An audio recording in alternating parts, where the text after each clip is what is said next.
Dear student, आज हम लोग क्लास में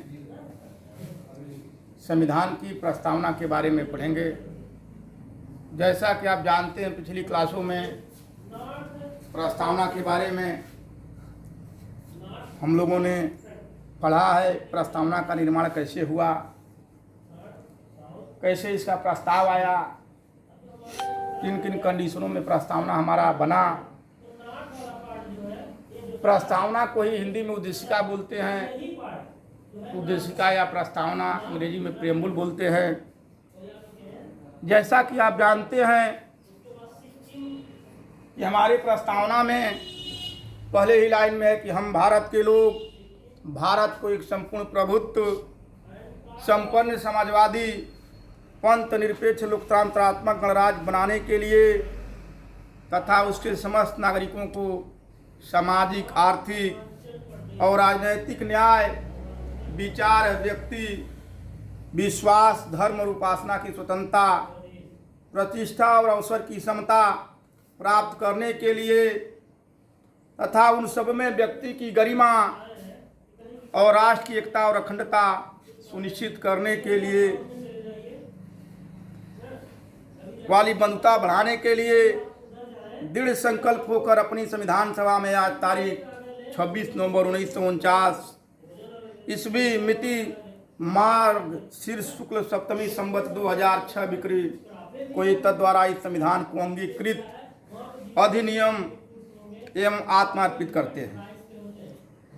जैसा कि आप जानते हैं, इतनी बातें हम लोग पहली क्लास में पढ़ चुके हैं, नोट कर चुके हैं, इस पर बहस हो चुकी है। आज की जो क्लास है कि उद्देशिका संविधान के निर्वचन में क्या महत्व रखती है। जैसा कि आप जानते हैं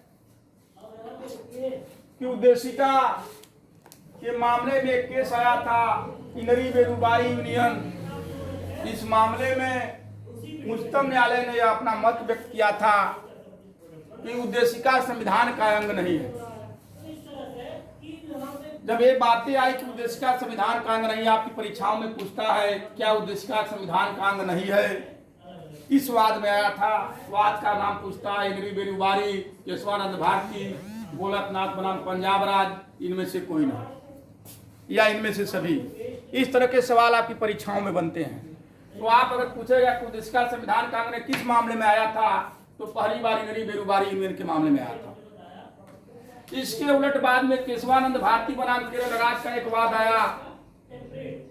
इसके मामले में उच्चतम न्यायालय की सबसे बड़ी पीठ ने फैसला दिया था और बेरूबारी का जो निर्णय था, इनरी बेरूबारी यूनियन के मामले को पलट दिया था और इसमें निर्णय दिया था उद्देशिका संविधान का अंग है, अतः संविधान के भाग होने के कारण इसमें संशोधन किया जा सकता है। लेकिन इसके साथ में कुछ एक्सेप्शन भी लगाया था।